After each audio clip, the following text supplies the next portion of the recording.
John Rothstein from CBS Sports and FanDuel continues to underrate Indiana basketball, and I just can't figure out why.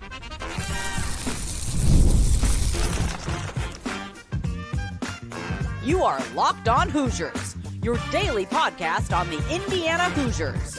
Part of the Locked On Podcast Network, your team every day.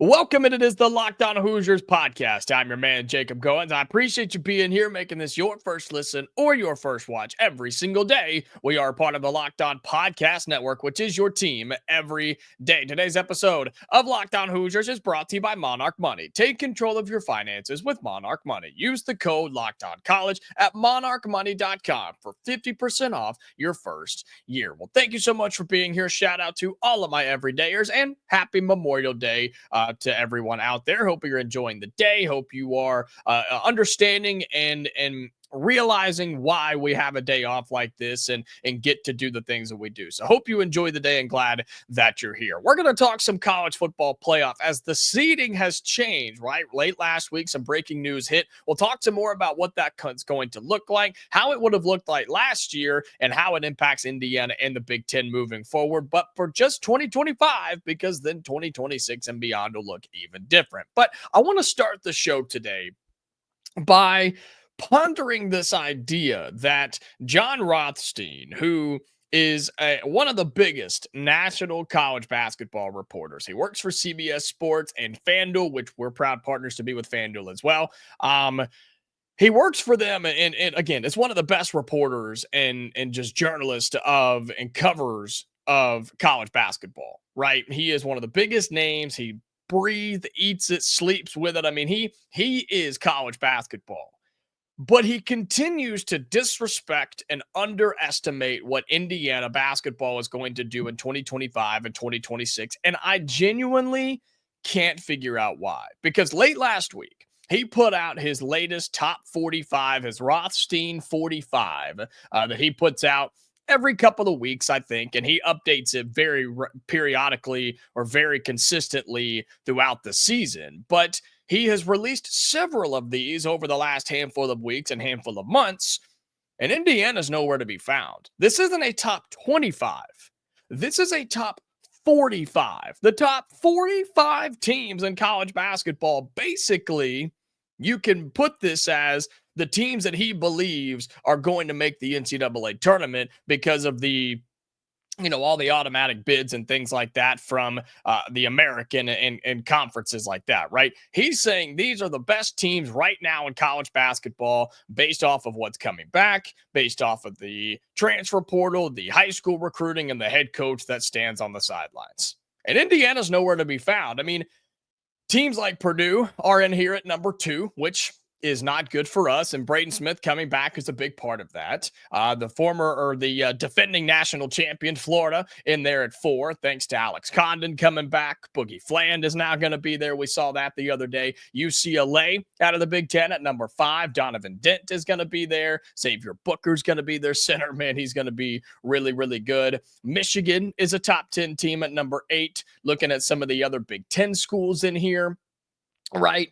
Those teams are up there. Oregon at 18, Michigan State at 19, Illinois at 20, Wisconsin 23. I mean, those are just the teams in the top 25. Ohio State's at 26, USC's at 28. I mean, there are tons of Big Ten teams in here. Maryland's at 33 from the Big Ten. Nebraska's at 37 in this list as well. Northwestern's at 42, and that is it for the Big Ten. But however many that was, I didn't write it down, but that's a lot of Big Ten teams, and I didn't hear Indiana because they're not on that list. And I genuinely want to know why. Do I think that John Rothstein has a personal vendetta against IU and that he hates Indiana and that he's never going to give us the respect we deserve? No, I don't. Truth is, I actually really like John Rothstein. I think he does an incredible job covering the sport that we love. But I am curious on what is holding him up from not showing a little love to Indiana. And he's not the only one. Let's just call it like it is. There's not a soul outside of folks like me who cover this team and folks like you who cheer for this team who are giving any sort of respect or positivity towards Indiana right now. And I think I understand why. And I'm hoping that once we get into the season and get this team on the floor and hopefully start winning some games, that this mindset will change. But I think the national landscape just has a bad taste in their mouth about Indiana basketball. I think they just have this idea in their brains of, oh, well, Indiana's got the brand, they've got the logo, they've got the colors. We know their fans are crazy and in a good way, right? The fans are passionate and they're awesome, but man, they just haven't been good. I mean, they just, they haven't been consistently good for a while. So, why would I start believing in them now? All because they have a brand new head coach, right? I think I think that's why. I really, really do. Because when I look at this team and I look at the coach and I look at the resources, I look at everything packed up together in a nice, pretty box. How can you sit here and tell me that we're not at least a top 45 team in college basketball? You're telling me that you think that Notre Dame is going to be better than us? You think that Northwestern is going to be better than us? You think that Georgia and Baylor are going to be better than us? I don't buy it. I don't believe it. And I think that so many people just have a bad taste in their mouth about what happened with Mike Woodson here in Bloomington. And it's an understandable reason, but I look at one of the best portal classes in the country, one of the best guards in the country, and Lamar Wilkerson. I think Darren DeVries is an excellent coach. He's won everywhere he's been. He won at Drake. He won and took a West Virginia team that should have made the NCAA tournament without their best player. And now he's coming to IU with that player, by the way. And I think this will be one of the most exciting teams in college basketball, one of the higher scoring teams in Power 5 college basketball. And this team's going to make the NCAA tournament. You could book it right now. This team, this Indiana squad at 2025 and 2026 is going to make the NCAA tournament. And they'll be on this list somewhere.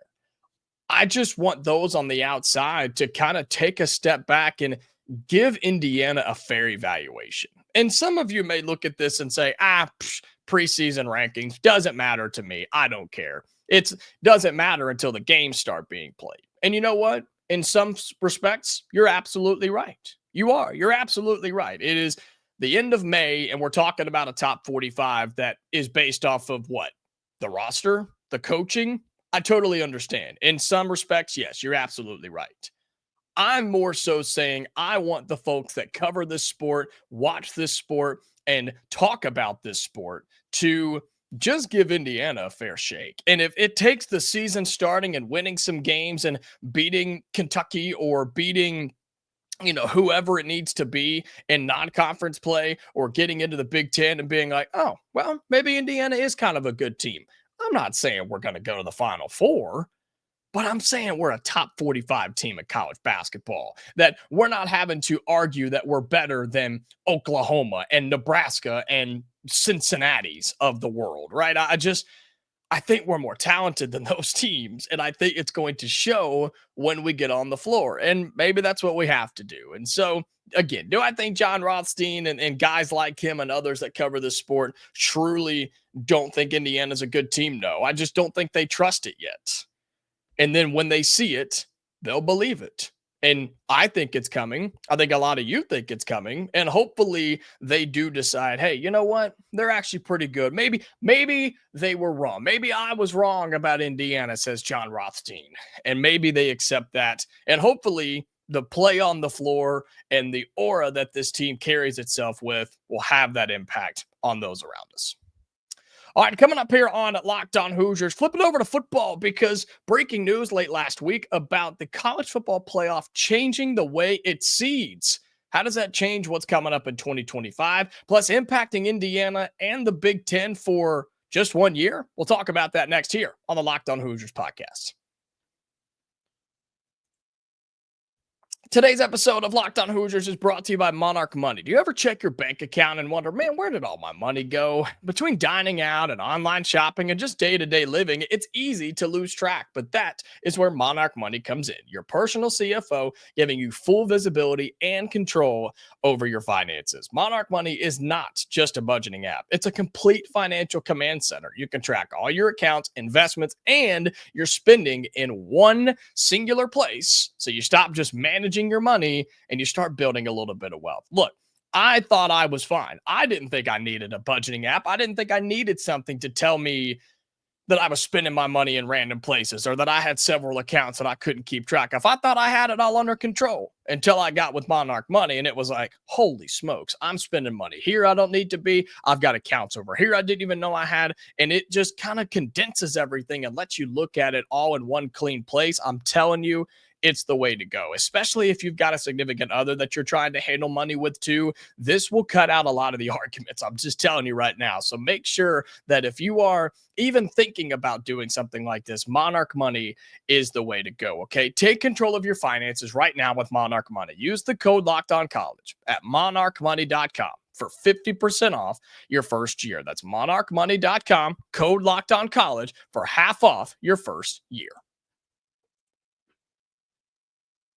All right, welcome back into Locked On Hoosiers. Appreciate you being here, making this your go-to spot for all things Indiana athletics. And if you're checking this out on Memorial Day, appreciate you. And again, hope you're enjoying your day off, or if you're finding this at a different time, we appreciate you being here as well. And we got some breaking news late last week. Believe that was Thursday that we got that news, where the college football playoff is going to be changing the way that it seeds its teams, right? We know, of course, we have another year of the 12-team playoff after the, of course, BCS for all those years. And then we complained and we were upset because the system was just flawed and we needed to change it. And we decided, hey, you know what's better? Let's put humans in charge and let's make 4 teams into a playoff and let them go at it. All right, cool. We did that for a decade. And well, of course, that wasn't good enough either. So we said, oh, yeah, 12 teams. That's the way to do it. Let's do that. Well, the first year was exciting, but it was also kind of a disaster. And I think the playoff committee realized that. So they came together and they had a meeting and they said, you know, this whole automatic bye thing for the conference champions, maybe that wasn't our best idea. And so they changed it. They changed it and they said that that will no longer happen, right? Heather Dinich of ESPN says, quote, the 12-team college football playoff will move to a straight seeding model this fall, rewarding the selection committee's top 4 teams with the top 4 seeds and a first round bye. Remember last year, it was your 4 highest ranked conference champions got the first round bye, which was just for reference. I got it right here. You had Arizona State, then Boise State, then Georgia, and then Oregon. Those are your 4 highest ranked conference champions. Clemson was the 5th highest ranked conference champion. They got seeded appropriately. But they decided, you know what? Maybe that's not the best way to go. Maybe just because Boise State wins their conference championship game, maybe they're not the best team or one of the top 4 teams in college football. Just maybe Arizona State winning the Big 12 championship doesn't represent them or solidify them as the 4th best team in the country. Just saying, right? And so they figured that out. They decided, you know what? That's not the best system in the world. We're going to go away from that. And we're going to say, whoever the 12 best teams are, you are in the college football playoff. Now, the conference champions, the 5 highest ranked conference champions, do still get an automatic bid.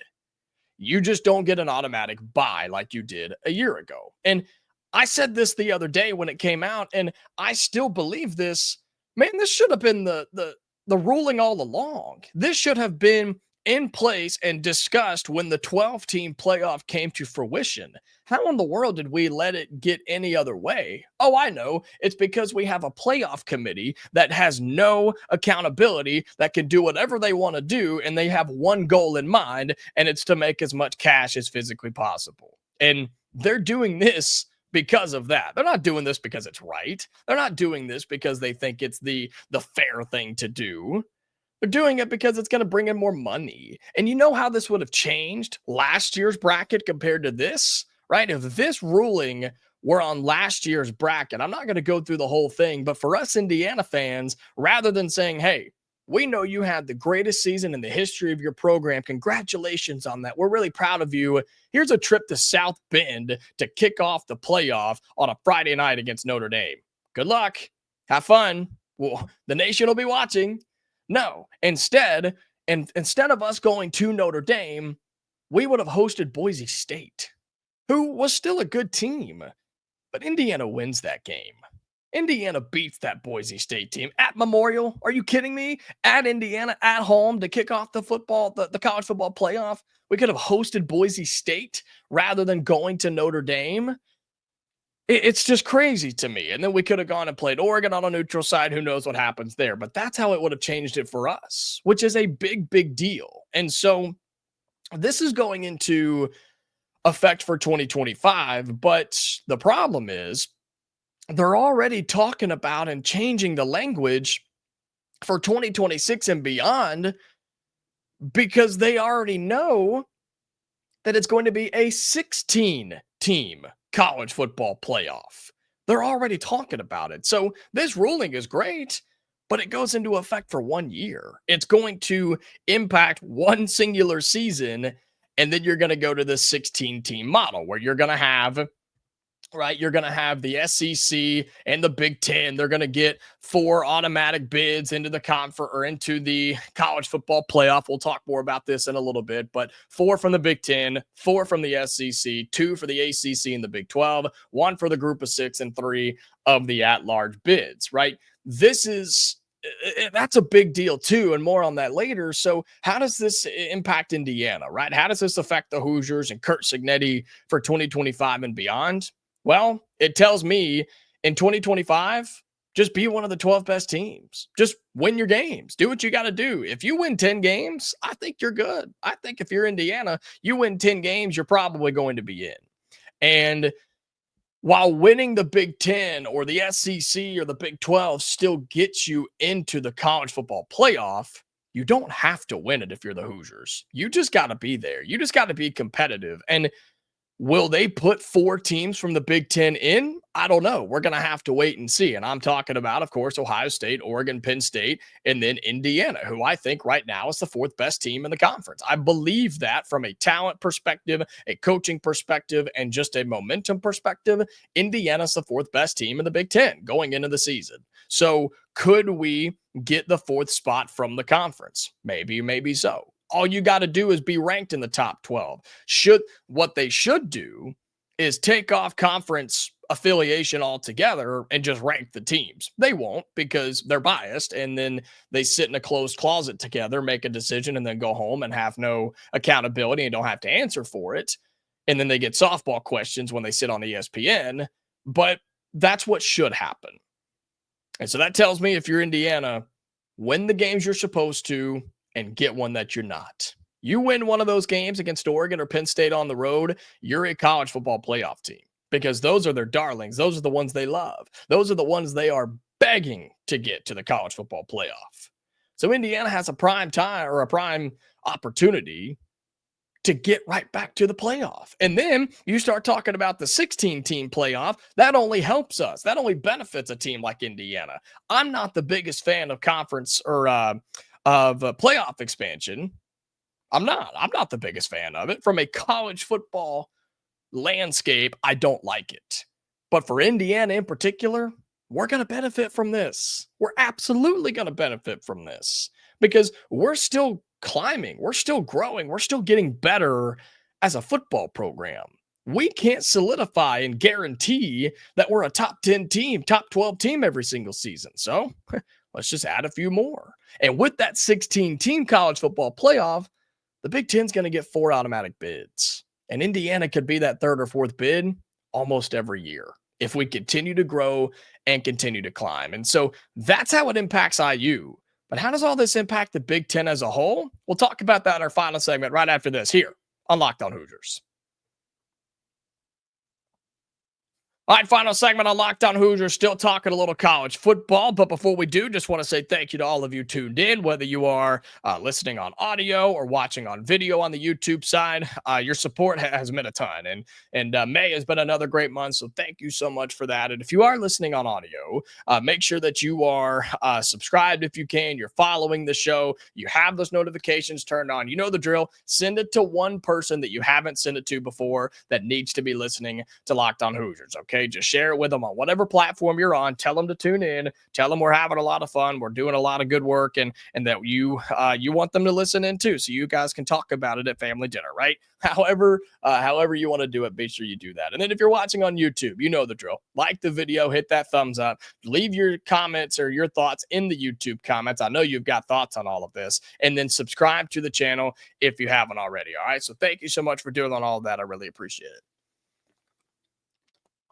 Right. So as this final segment rolls on and we continue talking the college football playoff, we talked about the Indiana implications, but what about the conference as a whole?